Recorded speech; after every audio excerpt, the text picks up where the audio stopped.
Move to question time. Senator Hume. Thank you, Madam President. My question is to the Minister representing the Treasurer, Senator Gallagher. Before the election, the Minister for Employment said people will be seeing in their bank accounts what the change of government means. Last night's budget confirms that inflation will be higher, electricity prices will be higher, gas prices will be higher, real wage growth will be lower, and under a conservative analysis, the average Australian family will be at least $2,000 worse off by Christmas. Minister, is this what Labor mean when they say Australians will be seeing what a change of government means in their bank account? Order. Order. Before I call the minister, I'm going to warn the Senate. I do appreciate— Order, Senator Ayres. I do appreciate that people are very keen to make a contribution about the budget, for better or for worse, but I am going to ask people to do it respectfully and to do it quietly. I will not put up with a lot of interjections because I could barely hear the tail end of Senator Hume's question then, and we've just started. Senator Gallagher.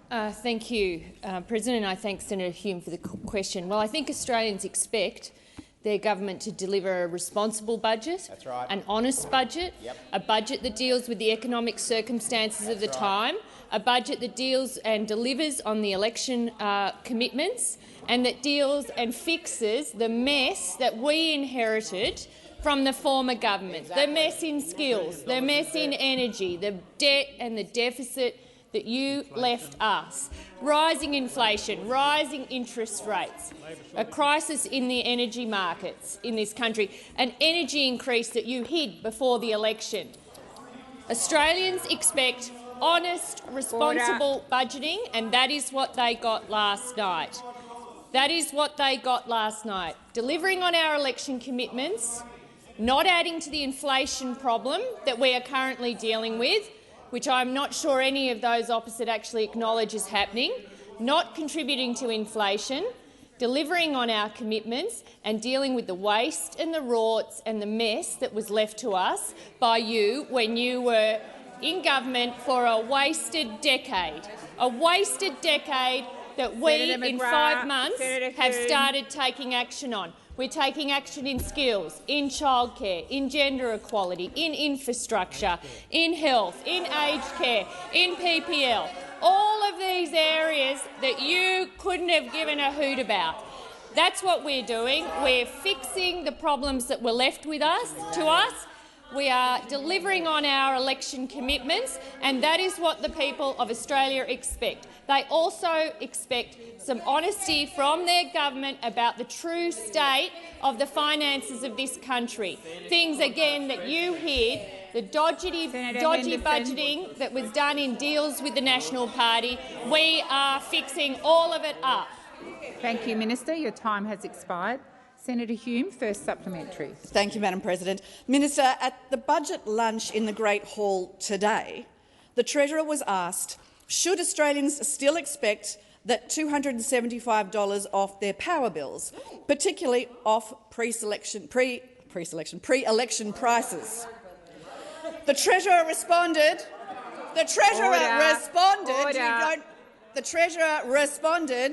Yes, yep. It's in the budget.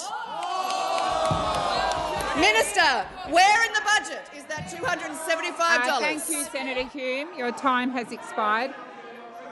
I'm waiting. Senators, I'm waiting for silence before I call the minister. I'm still waiting. Senator Birmingham. Minister Gallagher. The policy we took to the election in terms of powering Australia, which the modelling underpin, is in the budget.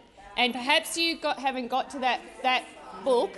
Perhaps you haven't moved past the headlines. Perhaps you haven't looked. But I can tell you, not only are we delivering on the policies that we put in place in the election, we have done more because we've inherited a crisis in the energy market, in gas and electricity, and we're fixing that. Sorry, Minister, resume your seat. Senator Cash. Thank you. And with all due respect to the minister, this is a point of order in relation to relevance. Senator Hume's question was very, very clear. It referred to a quote in relation to the $275 promise being in the budget. Which page is it in? I would ask that you direct the minister to the question. Thank you, Senator Cash. I believe, were you seeking on the point of order? I understand the senator has now finished, but I would say to you, President, that you have ruled, as have previous presidents, that putting a lot of rhetoric and words into a point of order and repeating the question is not appropriate. I was pulled up many times, as you might recall. Senator Brockman is smiling at me. He's smiling at me because he remembers that he pulled me up. So I would ask that you do the same to the Deputy Leader, who continues to do that, rather than ask her own questions. Please resume your seat. Thank you. I do believe the minister is being relevant, Senator Cash, and I'll continue to listen carefully. Please continue. President, and the Powering Australia plan is powering Australia. Well, we Senator know. Henderson. Look, we know those opposite don't believe in the energy transformation that is currently happening around the world and for which you're going to put your head in the sand on. Order. But it is happening. It is happening. Please resume your seat. Thank you. Please continue, Minister Gallagher. So, I mean, this is partly why you got booted out, because you don't believe in climate change, right? Because you don't believe in it, you don't believe in the transformation.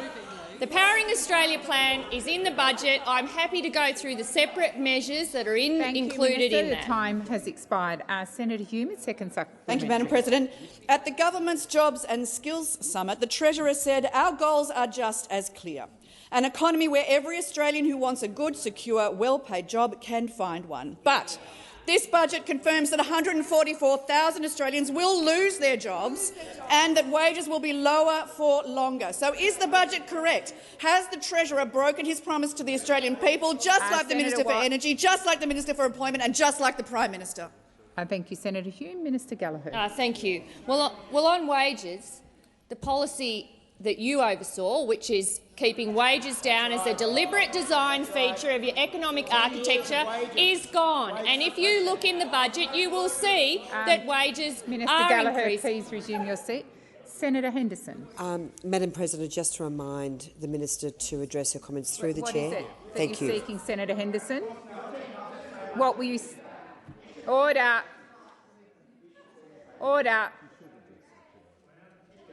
Senator Watt.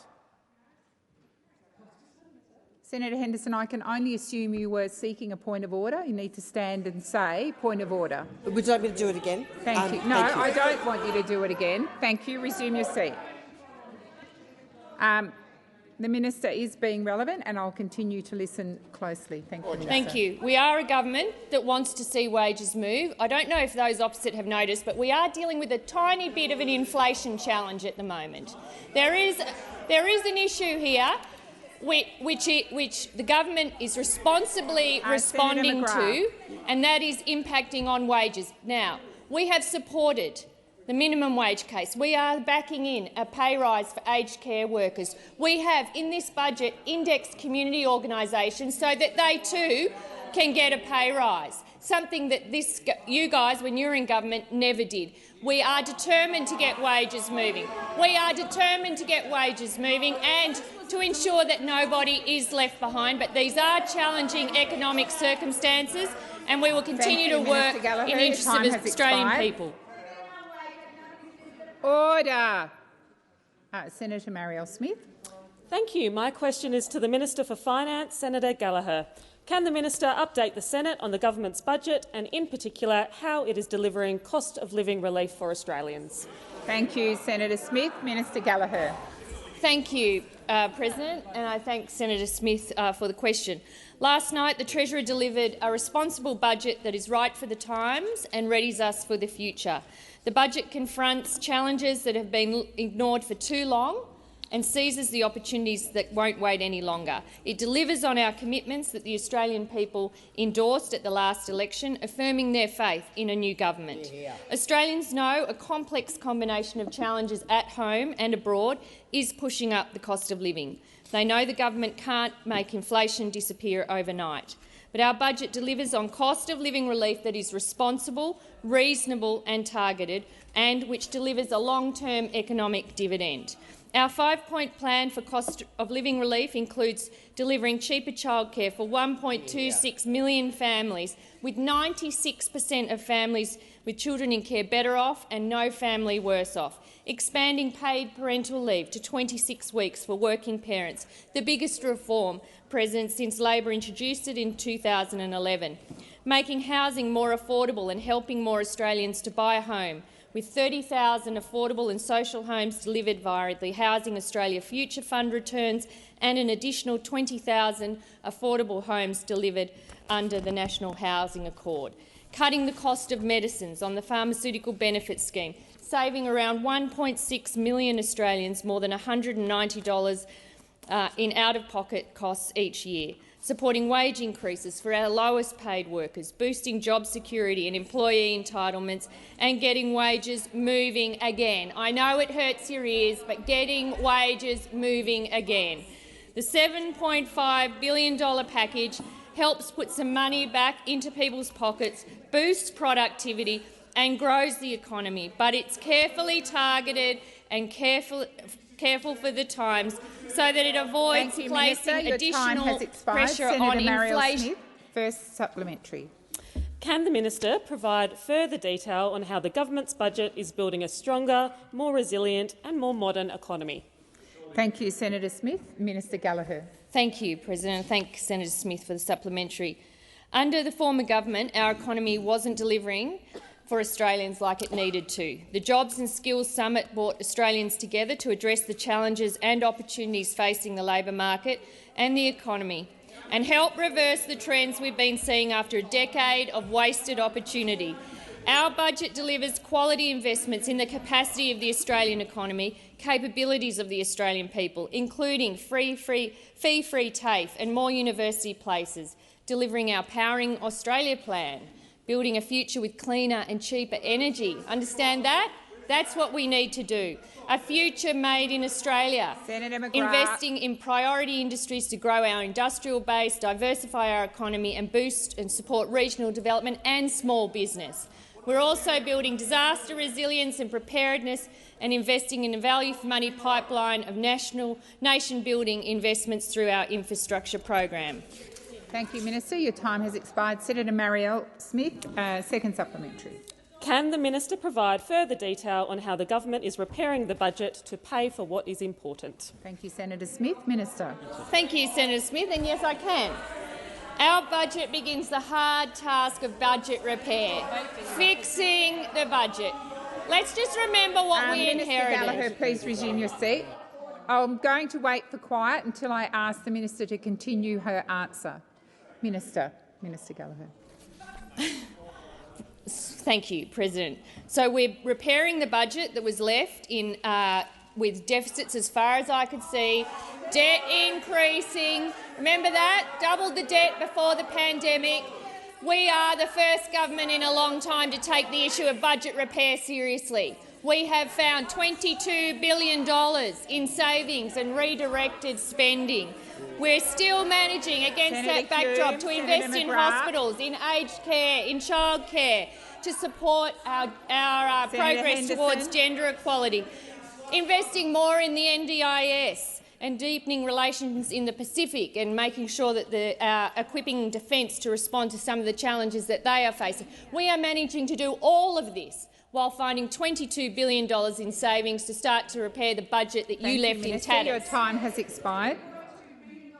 When you're finished, Senator Hume and Senator Henderson, you've got a member of your own side on her feet. Senator Cash. Thank you, President. And my question is also to the Minister representing the Treasurer, Senator Gallagher. I refer the Minister to her answer to Senator Hume's question, where, in responding to the Treasurer's statement that Labor's promised $275 cut to power bills is in the budget. The minister said that the Treasurer was referring to the Powering Australia measures. Will these measures reduce power bills by $275, as Labor promised? Thank you, Senator Cash. Minister Gallagher. Thank you. Well, a couple of things to kick off with there. One, renewable energy is the cheapest form of energy. That is number one. Number two, there's a war in Europe, right? Right? And number three, we're fixing a decade Minister, of... please resume your seat. Order. Order. Senator Wong. When there's quiet, I'll ask the minister to continue. Minister Gallagher. Thank you. Our Powering Australia policy, which was modelled before the election... Senator Wong and Senator Cash. Please continue. Thank you. Our policy, which was modelled before the election, clearly outlined the policies that we need to implement in order to put downward pressure on household and business energy bills, and that is what we're doing. Well, if I can respond to the interjection, what about the little sneaky 20% increase that you hid before the election? Remember that? Remember that? The Treasurer. Oh, let's take this rather unusual step of not allowing that to happen. Minister, please resume your seat. Order. Minister Gallagher. Thank you, President. The 20% increase that was known to the former government before the election. Let's put that out. Then you hid it, and you hid it because you were dishonest. Because that is another reason why you were kicked out of office, because people didn't trust you and they didn't think you were doing the right thing. So let's just... Minister Gallagher, please resume your seat. Senator Henderson. President, on a point of order, I would again ask you to direct the minister to make her comments through the chair. Saying people don't trust you is very derogatory of you, Madam President. Thank you, Senator Henderson. The minister is largely addressing the chair. Order. Minister. Thank you. So we are implementing our Powering Australia plan, and you can see it through the budget. I'm happy to go through measures of it. We've got our Rewiring the Nation. Remember that, because the energy grid isn't fit for purpose. Senator McGrath. I wonder why. 10 years of a government that didn't do anything, that didn't do its job. So yes, that's in the budget. We've got money for dispatchable storage technology. We've got money for community batteries. Minister Gallagher, please resume your seat. Senator McGrath, you seem to be desperate to ask questions, but you don't ask them. Order. You don't ask them by constantly interjecting across the chamber. Please continue, Minister Gallagher. Thank you. I will. We've got community batteries for household solars. We've got community solar Minister banks. Gallagher, please resume your seat. Senator Cash. Thank you, and President, the point of order is in relation to relevance. With all due respect again to the minister, you are answering a lot of questions. What's potentially, your point of order? Yes, but not the question that I asked in relation to will the Powering Australia measures reduce electricity prices by $275 as promised? Senator Cash, that was the question. You've been in the chamber all of this week, and almost every day I've asked people when they're making a point of order to simply state the point of order. You've repeated the question. You just need to stand and make a short statement. If it's about relevance, then make that statement.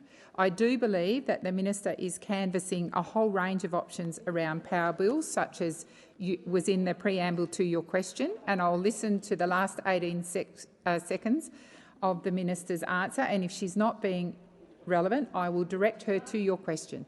Minister. Thank you, President. Well, I was asked about the Powering Australia plan, which is exactly what I'm going to in my answer. So we've got the community solar banks, we've got energy efficiency grants, which my colleague Senator McAllister has got carriage of. We've got other programs in the budget which delivers on the Powering Australia plan, and we know that delivering that will lower power prices. Expired. Senator Cash, first supplementary. Thank you. And despite Labor telling Australians that if you were elected, you would reduce their power prices by $275 a year, and despite the Treasurer's misleading statement at the luncheon today, your own budget papers confirm your broken promise. What do you therefore say to Australians who won't be able to afford to keep the lights on and will suffer through the sweltering heat this summer? Thank you, Senator Cash. Minister Gallagher. Thank you. What I say to Australians... Order. Order. What I say to Australians who are rightly concerned about increasing power prices, who absolutely, is that they have a government that is 100% focused on responding to this in every way we can, who will work with states and territories, who also have responsibilities here, to do what we can. No, well, Order. sorry, President, I know I shouldn't respond to interjections, but I know working with states and territories is a foreign concept to those when they were in government for 10 years. That was part of the problem. So, yes. Please resume your seat, Minister. Senator McAllister. Order. Across the chamber. Minister, please continue. A foreign concept where the Federation actually works together in the interests of the Australian people. I know that is foreign. I know that is foreign, but that is what we will do. We are committed to it. From the highest levels of government, we will be dealing with this, and that is what we say to the Australian people about it. Thank you, Minister. Senator Cash. Thank you. Supplementary. Prior to the election, Mr Albanese promised Australians that if elected, his government would help Australians deal with the cost of living pressures. As Senator Hume has mentioned, though, your budget last night confirms that by Christmas, the average Australian family will be at least $2,000 worse off. Is a $2,000 hit to the bank accounts of all Australian families Mr Albanese's way of helping with the cost of living? Thank you, Senator Cash. Minister Gallagher. Thank you. There is a $7.5 billion cost of living package in this budget, but we also accept that these are really, really difficult circumstances, really difficult circumstances for households, for families and for businesses. We have, and we inherited, a high inflation environment. We've got high inflation. Well, you can pretend that the inflation problem isn't there, Senator Cash, but we don't have the luxury of doing that. We have to deal with the inflation challenge. We can't add to inflation, and that's why we are working alongside. We don't want to make the Reserve Bank's job any harder. We don't want to fuel inflation. We know that inflation hits households on low income or fixed incomes harder than anyone. So we need to make sure that what we do is responsible, aligns with monetary policy, delivers on our commitments and doesn't add to inflation in the short term. That is what this government will deliver, and that is frankly what we must deliver. The time has expired. Senator Waters. Thanks very much, President. My question is to Minister Wong, representing the Minister for Climate Change. The Australian people voted for an end to public handouts to the coal and gas industry. But Labor's very first budget is adding $1.9 billion of new funding on top of keeping the $40 billion of existing subsidies for coal, oil and gas.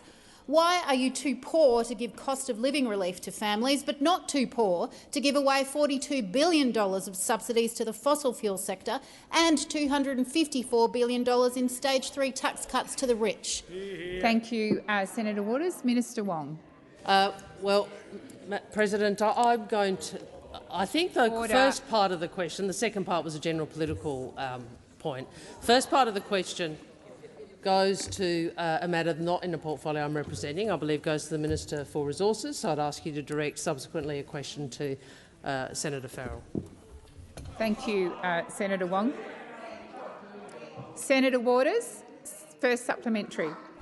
Wow, that's pretty unprecedented. You don't want to talk about fossil fuel subsidies. Righto. Well, you shouldn't have put them in your budget then if you didn't want to talk about them. Senator Waters, resume your seat. Order. Order. Senator McGrath. Order. I would ask all senators in this place, Senator Cash, to listen respectfully to the question that Senator Waters wishes to make. I want to see silence on all parts of the chamber. Senator Waters, please continue. Thanks, President. If anyone in the government would like to answer this, they're welcome to. Minister Bowen was reported in The Guardian saying there would be no new public funding for coal and gas.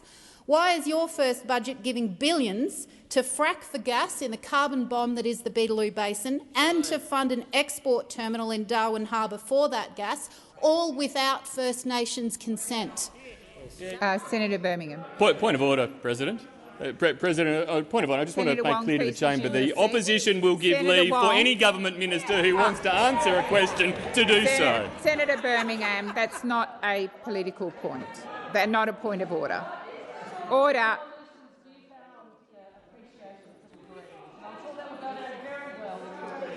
Senator Wong. Senator Wong. I assume I'm calling Senator Wong to answer the first supplementary, or am I calling? I'm interested in the Coalition's newfound cooperation with the Greens, and I invite Senator Birmingham to go and explain that to Mr Dutton in the other place. Senator Waters, we are very pleased to answer questions, and I have answered multiple questions in this chamber that have been directed to the wrong minister. You say it is unprecedented. All we are asking you to do is what question time is people are required to do in question time, which is to address the question to the correct minister and the portfolio. If you wish for assistance in that, we can provide you with that. Senator Scarr. But a shame that the Westminster tradition ought be upheld, Senator Thorpe. Perhaps you're not the person to be interjecting on that this week. So, if you wish to seek leave, I'm happy for the matter to be redirected, if that's what you want, to Senator Farrell in his portfolio. But the first question you asked was in relation to the resources portfolio. It is not unreasonable for us to indicate to you that the relevant minister is not the minister to whom you address the question. If you wish to do it, I'm happy your time to has see. expired, I'm happy. Senator Wong. Senator Wong, please resume your seat. Senator Wong. Senator Waters, second supplementary. Yes, thank you, President. I did in fact invite any minister who wished to speak about fossil fuel subsidies Senator to Waters, answer the question. that is so I'm not actually appropriate. genuinely unclear on what I meant to do here. Senator Waters, order. Order. Order. I would remind the opposition in this place, Senator Henderson, that you get most of the questions. It is not unreasonable for Senator Waters to expect silence when she stands to ask her question. Senator Waters, you need to direct your question to a minister. Well, I don't care who answers it. I just want an answer. Minister Wong, Minister Farrell, whoever. I find it ridiculous that the Climate Change Minister can't answer a question about fossil fuel subsidies. But my final question goes to a windfall profits tax on coal and gas. Why aren't you proposing that, given that the whole crossbench supports it, rather than giving them handouts? Your time has expired. Senator Waters, I can only assume I'm to call Senator Wong.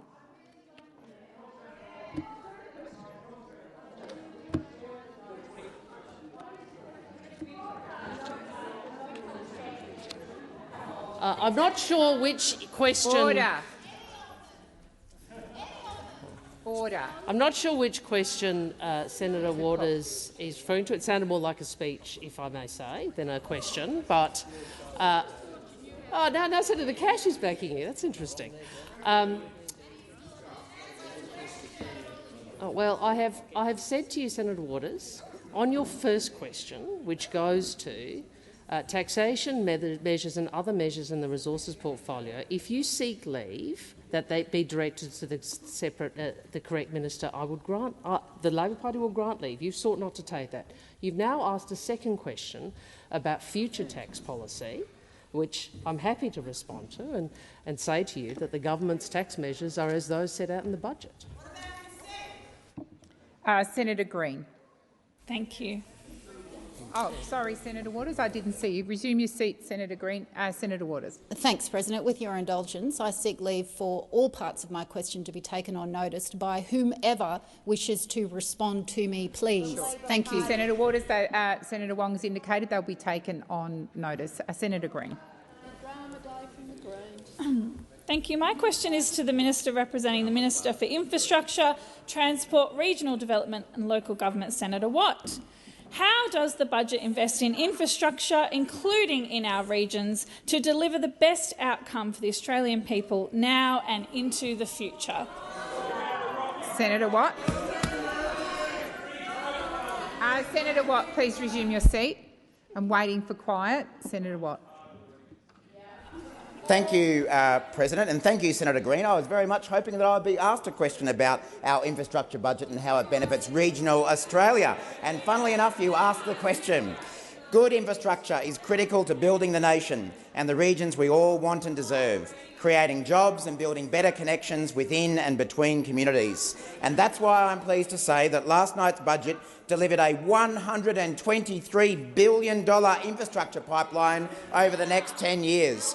That is a bigger pipeline than the Liberals and Nationals ever promised, even after we stripped out the waste and the rorts and the smoke and the mirrors of projects that were announced and never delivered. It's an infrastructure pipeline that will deliver in every corner of Australia. In Queensland, Senator Green's home state, over $500 million will be provided. Senator Watt, please resume your seat. Senator Mackenzie, seriously. Senator Mackenzie, I've called you to order. That's what I expect to happen. It's not a contest between you and me. I'm the President. I've asked you to be quiet. I've constantly had to draw your side of the parliament to order. Senator Watt, please continue. Thank you, President. As I was saying, in Queensland, our budget contains over $500 million for the Bruce Highway through Brisbane's outer north and between Gladstone and Rocky, as well as locking in over $1 billion for the Coomera Connector Stage 1 on the Gold Coast. In far north Queensland, where Senator Green lives, the Albanese government is investing over $200 million on the Coranda Range Road upgrade between Smithfield and Coranda.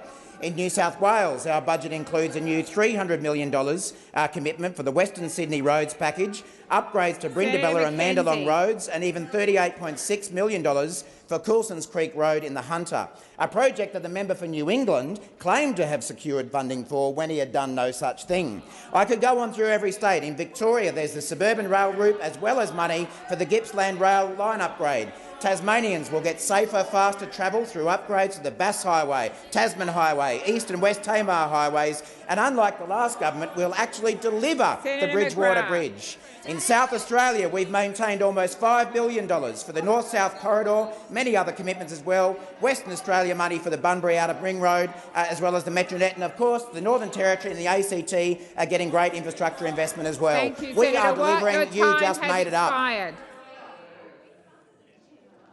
Senator Green. Wait for the call. Senator Green, second supplementary. Thank you, President. Minister, how does the budget end the waste and rorts and deliver an infrastructure pipeline that Australians can trust? Before I call the minister, thank you. I have Senator Wong on her feet. Senator Wong. I couldn't hear the second half of the question. I'd ask that the senator be allowed to to repeat it, please. Thank you. Senator Green, if you would repeat the second half of your question. I did not hear it either. Thank you. Just the second half. It's a very short question. How does the budget end the waste and rorts and deliver an infrastructure pipeline that Australians can trust? Before I call the minister, I'm going to remind senators. Order. Senator Canavan. Seriously, Senator Watt has a loud voice, and yet I can hear a range of interjections above his microphone voice. Order. Order. It is not your point to argue back, Senator Mackenzie. Minister. Thank you, President, and thank you, Senator Green. The very best thing about last night's infrastructure budget is that it is full of projects that Australians can actually believe in. The years of rorts, waste and Barnaby and Bridget funny money and colour-coded spreadsheets are over.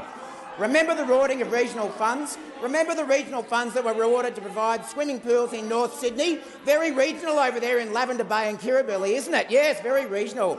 Remember the $30 million commuter car park that the Coalition announced, even though there was nowhere to build it? Or the absolute debacle of the Leppington Triangle, 10 times the market value. What a bargain!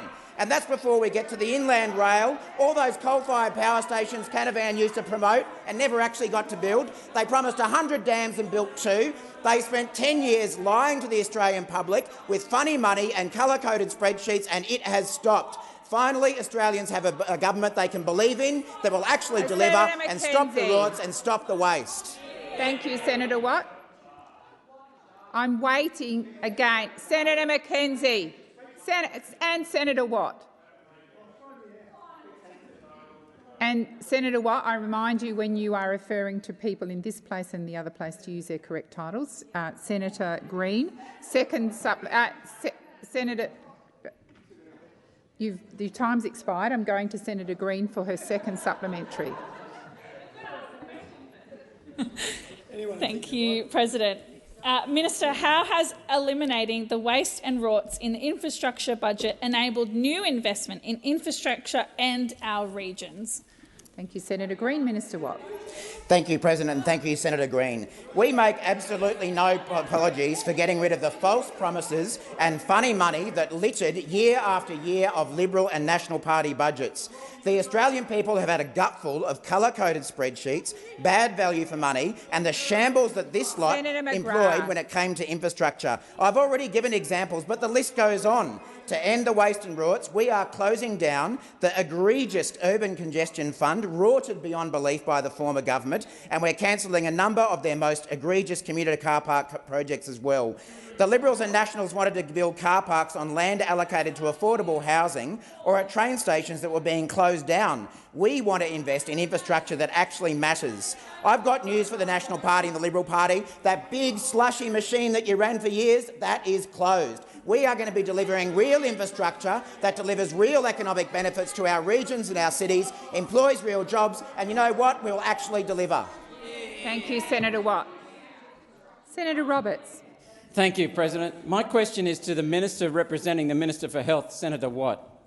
The contract the European Health Agency signed with Pfizer for the purchase of COVID vaccine is now in the public domain.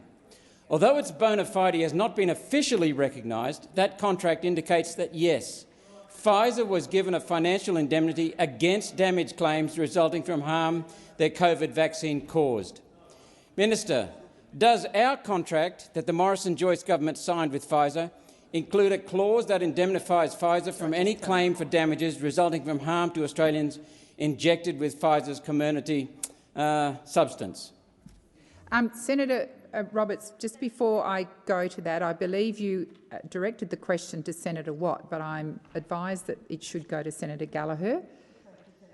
Senator Gallagher? If she's representing the Minister for Health. Thank you. Minister Gallagher. Thank you, President, and I thank Senator Roberts for the question. Obviously, this predates this government, the arrangements that were entered into on just give me a chance, Jared. Jeez. Good to hear from you again, Jared. I am getting to it. My understanding is there is an indemnity in place, but if I am wrong, I will come and change the record. I understand it was put in place for a number of the new vaccines because they were new, and so there were sort of particular COVID-related arrangements put in place to ensure that we could essentially support the rollout of a widespread national vaccination program, which was so important to ensuring that we protected Australians from the worst of the COVID outbreaks. And that was essentially a secret. Getting the vaccine program rolled out, protecting people in the fastest possible way was a key strategy of managing the pandemic. If I have anything else to add to that, I will come back, and particularly if I have to correct the record. But I recall from my chair of the COVID committee arrangements that there were indemnity arrangements put in place for vaccine contracts. Thank you, Minister. Senator Roberts, first supplementary. The contract between the European Health Agency and Pfizer included a provision that product indemnity was voided should Pfizer have committed fraud, such as in their vaccine approval process. Minister, does our contract with Pfizer include a similar get-out-of-jail-free clause for Australian taxpayers that allows the indemnity to be removed in the case of Pfizer misconduct or for any other reason? If not, on what basis, Minister, was the decision taken to absolve Pfizer of responsibility for any harm their substance caused? Thank you, Senator Roberts. Minister Gallagher.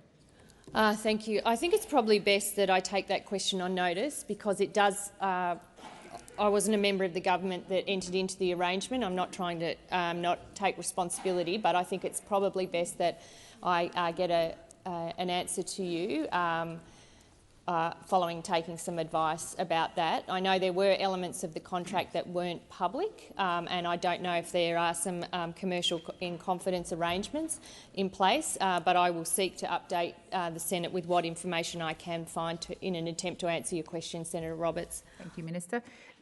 Senator Roberts, second supplementary. Thank you. That would be appreciated, Minister. The TGA database of adverse events notifications lists 136,000 adverse vaccine events, the majority from Pfizer. Doctors have reported almost 1,000 deaths, thought to grossly underreport actual deaths, and the Australian Bureau of Statistics recently reported 15 deaths. Apparently, Australian taxpayers will carry that entire liability. Minister, have you personally read the contract, and will you release the Pfizer contract so that we can all see what the government agreed to? Thank you, Senator Roberts. Minister Gallagher. Thank you. My answer is probably for this question is similar to my last question. I haven't personally read the contract with Pfizer, and I do understand that there might be elements of that aren't in the public domain in standard commercial in confidence arrangements. I do know that the TGA does report, as Senator Roberts pointed out, about adverse events, and I should say that there are a range of events within that, just any reaction to the vaccine, including the most severe reactions. But I would also say there's been millions and millions of doses provided through the vaccination program to protect Australians from COVID. So it has been overall a very, very successful vaccination program in protecting Australians from the worst effect of COVID-19. If there is anything further I can provide to the Senate, I will. Thank you, Minister. Senator McDonald. My question is to the Minister representing the Treasurer, Senator Gallagher. The budget has forecast that gas prices are set to rise by 40% over the next 2 years. How does cutting millions of dollars of support for developing gas supply, including in the Cooper and Adavale basins, while also increasing funding to activists who oppose the development of gas supplies, curb rising gas prices? Thank you, Senator McDonald. Minister Gallagher. Thank you. So this is the Senate in action, criticised for investments in Middle Arm and then criticised for other project decisions.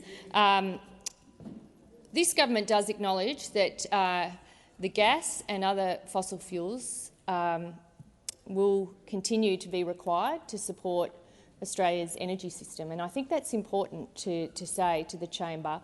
And I think you see the results of that in the budget in terms of projects we support, but you also see that we do want to be part of the transformation and the move to a renewable energy future. And so you also see decisions like that in the budget. And that is what any responsible government should be doing at this point in time, making sensible investments where they stack up. In relation to Middle Arm, it's investing in those, the general use facilities that support that infrastructure, but also making sensible investments in renewable energy. So I think that is the approach the government's taken. We do acknowledge that gas prices have increased and are going to continue to increase. The government has had a number of responses to that, led by Minister King, which has delivered successfully in the short term on the supply issues, but there is more work to be done through the heads of agreement and looking at the codes of conduct and looking at where we can ensure that people are able to afford their energy bills and businesses are able to continue to operate in an environment Gallagher, please resume your seat. Senator McDonald. Point of order on relevance, please. The minister's being directly relevant, Senator McDonald. Minister Gallagher, did you wish to continue? Senator McDonald, first supplementary. The minister's completed her question. So it is clear that the government has no real plan to address rising gas and energy prices or supply. Considering South Australia, Victoria and New South Wales are all set to experience energy shortages over the next 3 years, and gas makes up 22% of Australia's energy consumption, why has the government cut support for developing gas supply in the Cooper and Adavale basins? Won't this slowing of new supplies drive energy bills up rather than to help bring them down by, say, $275? Thank you, Senator McDonald. Minister Gallagher. Thank you. Well, we're trying to do a few things in this budget, and it's as I outlined in the first question, which is actually being an active participant in the transformation that's occurring in our energy system, dealing with the mess that we were left. We walked into government into a gas crisis. I mean, I know you try and rub that out, but essentially I remember Minister Bowen and Minister King leaving the swearing-in ceremony to go and deal with what was happening in the gas markets. That is what was happening. Okay? So we have taken a number of steps to deal with that. In fact, the focus of the first tranche of work was over dealing with the supply shortages that were being identified through the work of the ACCC. So we have actually dealt with that. We are investing in projects where it makes sense. We're not just giving money for subsidies. In Middle Arm, for example, we're supporting common use infrastructure and we are supporting the shift to renewable energy at the same time. Thank you, Minister. Senator McDonald, second supplementary. Minister, can you cite a budget measure that will specifically help to lower gas bills for Australian households and businesses? Thank you, Senator McDonald. Minister Gallagher. Thank you. Well, there was a range of initiatives in the budget, including extra funding to the regulators to deal with the mess that we have inherited from you. So there is one. Well, you asked me the question. You said name one. There is funding for the regulators to make sure we are getting... Yeah, well, exactly. Well, you might not find that information useful, but the ACCC's report into the supply shortage informs government decision-making. I will just wait until it's quiet again before I call the Minister. Minister. Have you completed... Oh, do you wish to complete your answer? Or have you completed? I've called you again because I sat you down. Yeah. Sorry, President. Well, I was asked to name one, and those opposite are laughing at it, but they are...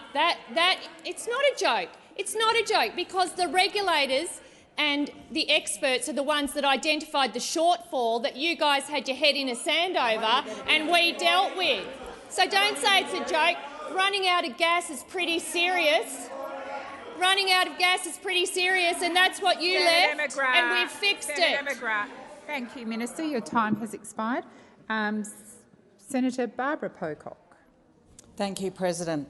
My question is to the Minister for Finance and Women. Minister, a budget sets out the values of a government. With every dollar it spends, it sends up a flare about what it stands for. Last night's budget was a chance to help Australians deal with very real cost of living pressures by redirecting stage 3 tax cuts.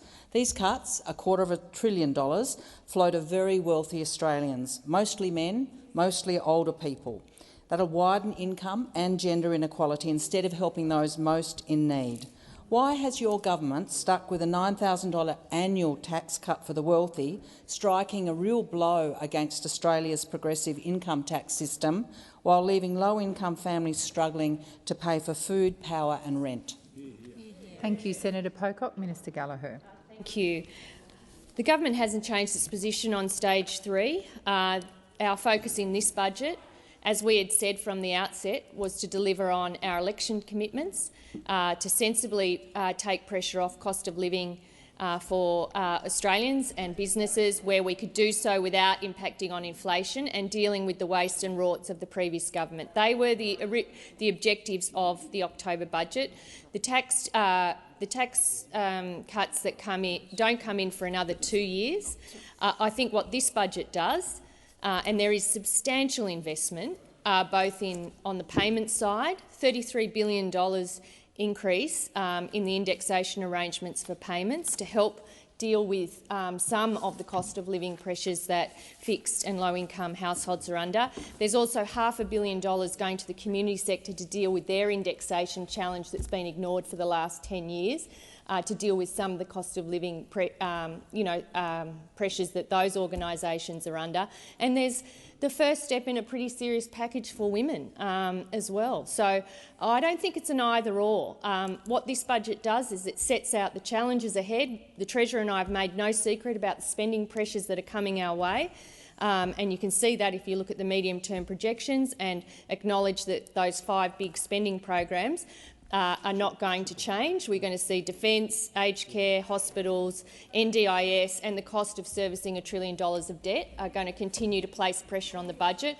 And we want a pretty upfront discussion about how we how we value those services, how we provide those services and how we meet the costs of them into the future. And that's part of, I think this is the first step in that discussion, and I think the Australian people are up for that discussion and they've got a responsible government that's prepared to have it with them. Thank you, Minister. Senator Pocock, first supplementary. Thank you, Minister. In my state, South Australia, I recently met with a group of people living on JobSeeker. They often cannot afford food or medicine. Their kids don't make it to school excursions. Their teeth give them pain every day. They're living on a JobSeeker rate of $48 a day, well below the poverty line, in one of the wealthiest countries on the planet. Why has your government refused to raise the poverty level of JobSeeker? Thank you, Senator Pocock. Minister Gallagher. Well, as I said, there is a significant increase in the JobSeeker indexation arrangement, $33 billion that will flow through to partly assist with some of those increases in cost of living pressure. But we don't pretend that there aren't continuing work to do in how we provide support and services to people on low income. But this budget is not the answer to everything. It is a point in time. It is the first opportunity to do what we said we would do, which is have a budget which delivers on our election commitments, which makes sensible investments, which ease cost of living without impacting on the short-term inflation problem that we have in the economy, and deals with the waste and rorts that we inherited from those opposite. That was the objective of this budget. Thank you, Minister. Your time has expired. Senator Pocock, second supplementary. Thank you, Minister. Minister, there is no economic evidence that giving tax cuts to wealthy men will boost their work rate or their productivity or make any difference to GDP. However, there is buckets of evidence that supporting working carers and women will do all of these things. Why have you backed in a tax measure that mostly benefits wealthy men while offering women no superannuation on their paid parental leave, no lifting of the rate of paid parental leave to their normal pay rate, and making them wait 4 years to get to just 26 weeks? Thank you. Well, the tax cuts that the senator refers to are in the budget and are factored into the budget, and the government hasn't changed its view on that. In terms of the other supports, this is an ongoing piece of work before the government. I mean, every budget we have said we will look at what we can do to support people, particularly those who rely on government support. We will assess that. You have seen that in this budget as the first step in a number of budgets where these issues will continue to be looked at across the ERC table. In terms of the investments in women or services for women, support policies, to progress gender equality, I think compared to what we've had in the last few years, this women's budget statement is a serious start in terms of looking at the issues, providing some analysis and starting with the policies that aim to fix it. Thank you, Minister. Your time has expired. Senator Sheldon. My question is to the Minister representing the Minister for Social Services, Senator Farrell. Can the Minister please inform the Senate how the Albanese government's social services commitments are supporting families and promoting the safety of women and gender equality? Minister Farrell. Thank you, President, and can I thank Senator Sheldon for his very important question and his interest in this important part of the federal government's policy. And of course, the Albanese government is putting families and gender equality at the centre of policy making. This is not a new commitment. It's been at the centre of our decision-making processes. And we saw last night through the Treasurer's budget speech that we've dealt with this issue. In the lead up to the 2022-2023 budget, we announced that we deliver the biggest boost to Australia's paid parental leave since it was created, giving every family with a new baby more choice, greater security and better support.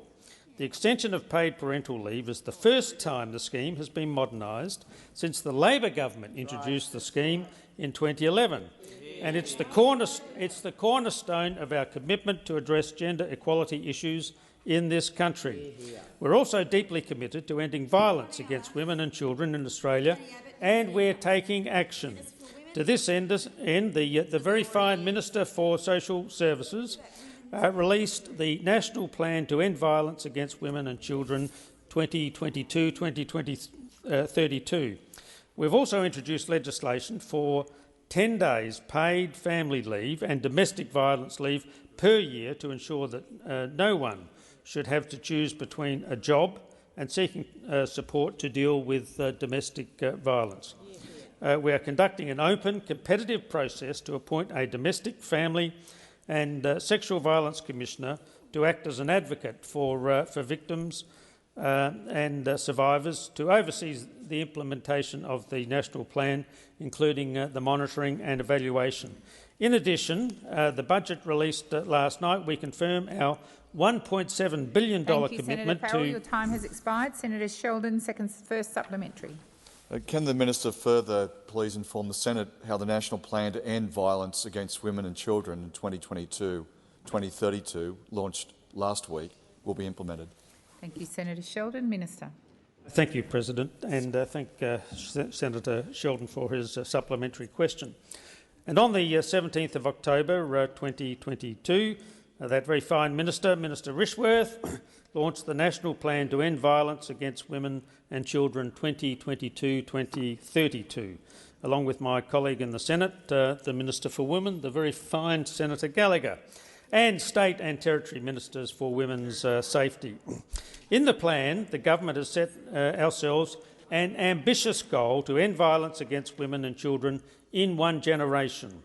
To support the plan, the Albanese government has committed $1.7 billion for women's safety initiatives.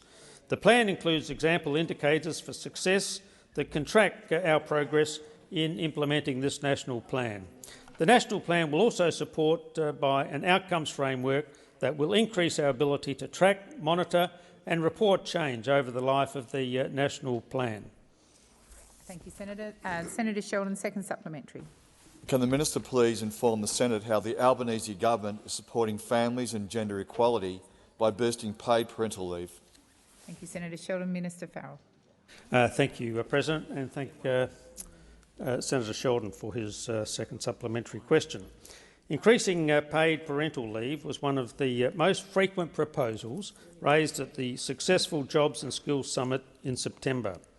The Albanese government has listened, has continued to consult and will now act to deliver the biggest expansion of the paid parental leave scheme since it was first introduced by Labor in 2011. The budget invests $531.6 million over 4 years and $619.3 million annually after that to progressively scale up the scheme to 26 weeks or 6 months by 2026. Our changes will benefit more than 180,000 families nationally. We know that many dads want to take more time off following the birth or adoption of a child.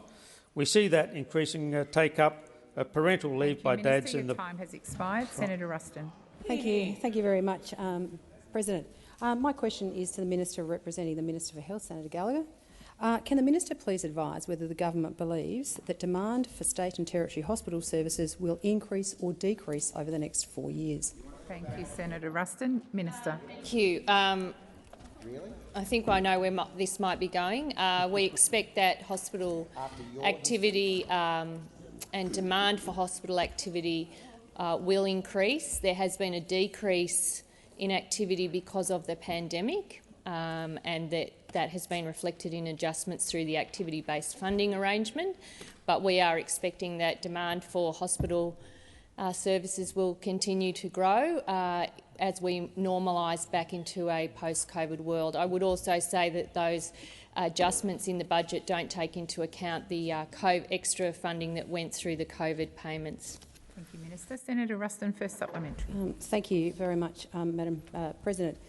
Could the minister please explain why, if she believes and states the government believes that there will be an increase in demand for hospital services, that there has been a $2.4 billion cut to hospital services that are being provided to the states and territories over the next 4 years, which they say is as a reflection of the reduction in the volume of hospital services that are demanded.